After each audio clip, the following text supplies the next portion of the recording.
Raquel Redmond. I'm the owner and founder of NLA Core. My involvement in the Ebony Fashion Fair, I was approached by Richard Moody. My themes that I got for the Ebony Fashion Fair, I took on Josephine Baker with the banana skirt, and for that one, I was really excited because she's such a free spirit. If you research Josephine Baker and then some of the remakes, they've done some crazy things with the bananas. They bedazzle them, and I know a lot of the Josephine photos aren't colored. There's a lot of the black and white, and so you can't really see the detailing, but if you really look, there's a lot to them. So I kind of wanted to do a little pizzazz on the bananas, not just yellow bananas, you know? So I did, the fabric that I had was multicolored with the gold over top, so I was like, hey, let's throw gold bananas. Why not? Let's just make some gold bananas. The piece that I made is actually a remake of one that I made in the past. And when I first moved to Los Angeles, that was one of my first projects I took on. And I was so excited. It was actually one of Michael Jackson's stylists who wanted to pull something like that. And I was like, well, I don't have it, but let me just make it, overnight. I'm fine with that. Super excited. I made the piece, got it to them.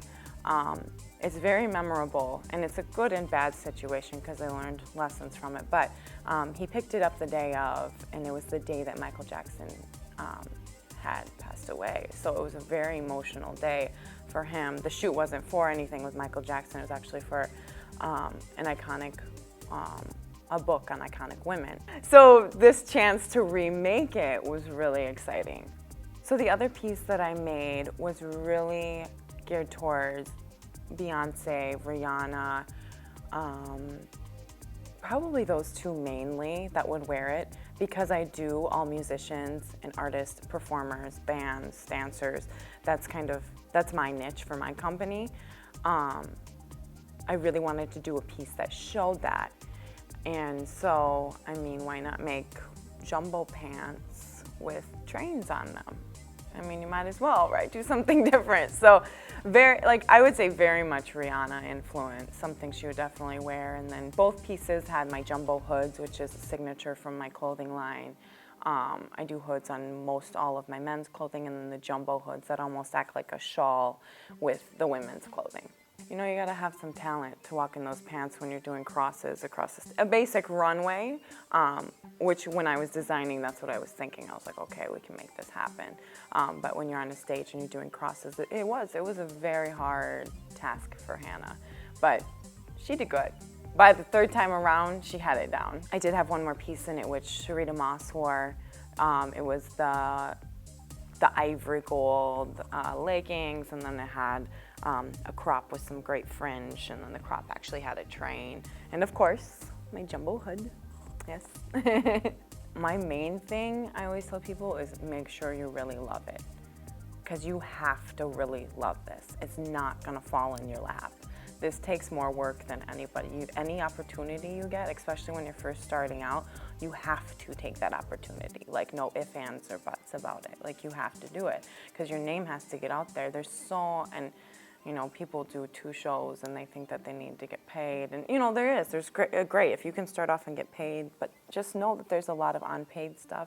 There's a lot of hard work and sweat, and it looks gorgeous from the outside, but it's a lot of hard work. I have done many sleepless nights of constructing and sewing and rush orders and, really getting my stuff out there, and it's not easy, It's a hard industry. But it's a beautiful industry, and I am madly in love with it, and I would never do anything else. So my advice would be stay driven and just never stop, never give up, and never lose hope.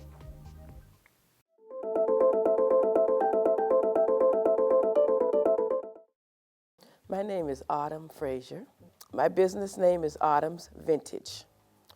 And I got into this business a couple years ago. I had the opportunity to pursue my passion. Vintage has always been my passion. I've always been very stylish in how I dress. I have a tagline, bringing sassy and classy back. I don't think people dress like they used to, and whenever you went anywhere, people had their gloves, their hats, their purses, everything. The combinations were just unbelievable about the ensembles, the outfits. You know, people talked about what you had on. I had the opportunity to be involved through Richard Moody, who's very well known in the fashion business, and he has been a strong supporter of my vintage clothing. And he brought me on board immediately. It's like, we have to have a vintage segment. We have to have you, because you represent, you know, the iconic black woman is, you know, is part of this Ebony Fashion Fair, and I have the history.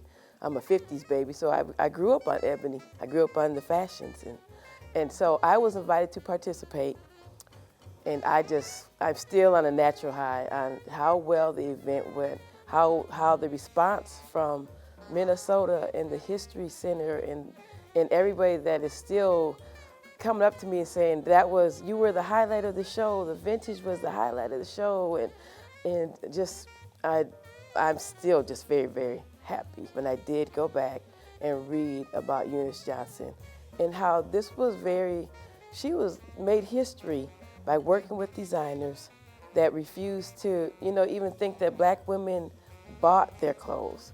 So she actually went to the European designers and said, hey, we're doing these fashion shows, and would you please, you know, be a part of it? And they came around. It was Valentino, and it was Yves Saint Laurent, and it was Christian Dior, and they came around. And so I did that history, and I wanted to incorporate those beginning type of pieces where it was the era of the 50s, the era of the 60s, the era of the 70s.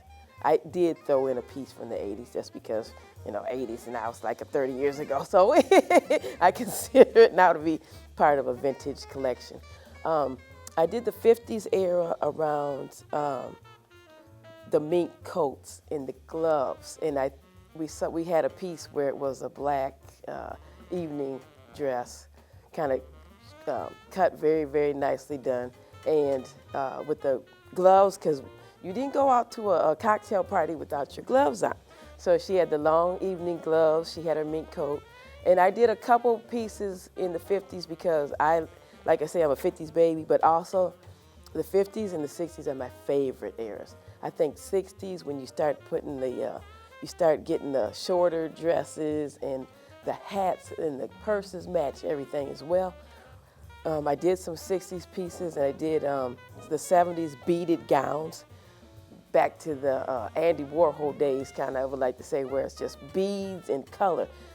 Fashion Fair was very colorful, and so I tried to make sure that I put in a lot of color. The greens, the reds, the blues.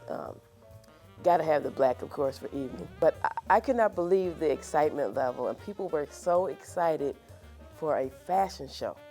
People love fashion shows, and I think my proudest, I have to say, of course, my proudest moment is walking out with the models at the end and giving them praise, and I was so appreciative for the job that they've done.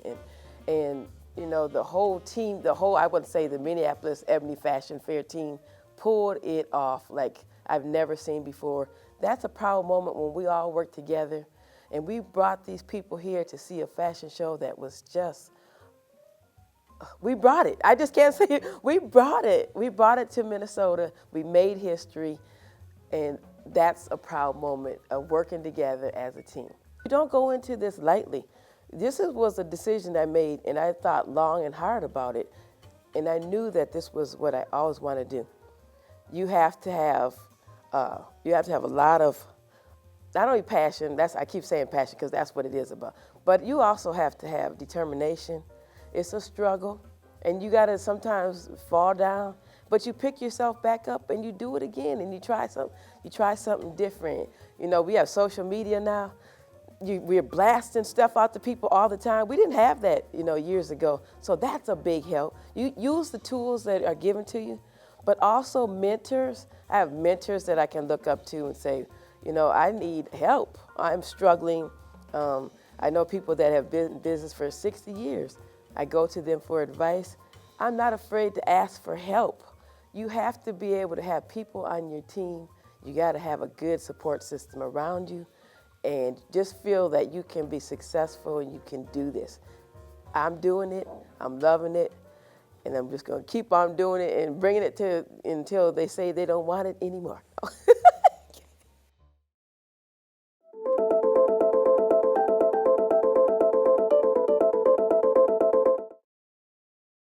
name is Sharon Cox-Cole, and my brand is Shackle Couture.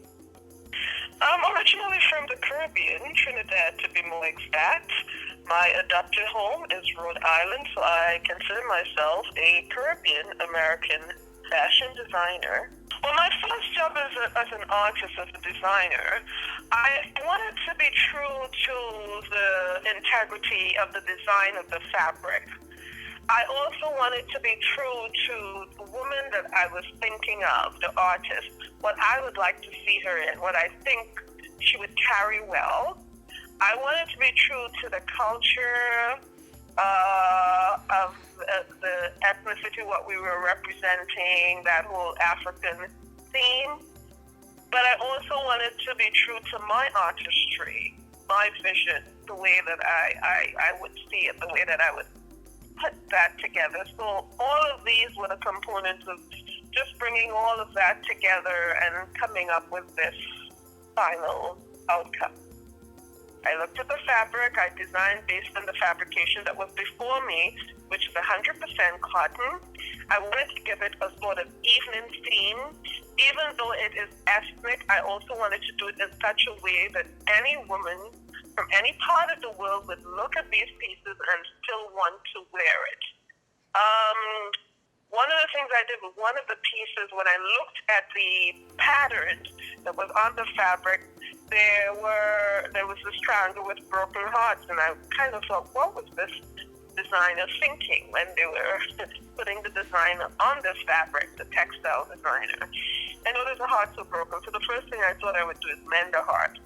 So that I proceeded to bead it with red beads, and just to give it a little more pizzazz, a little more evening, a little more pop. So I decided to include some red to raise it, to give it more pop. So the main thing, or the main component during these two pieces was celebrating the design of the fabric and celebrating the woman herself. So these are some of the things that I took into consideration when I was doing the design. You have to be consistent, you have to be diligent, passion is one, you have to be focused, and you have to keep pushing. It's not easy to get to the top, particularly I think for a designer of color, and in particular reference to a woman designer. So I'm hoping that I'm one of those that can really break that mold and rise, to be an encouragement to other young people that this is possible. If you would like to see more programming like this, visit spnn.org.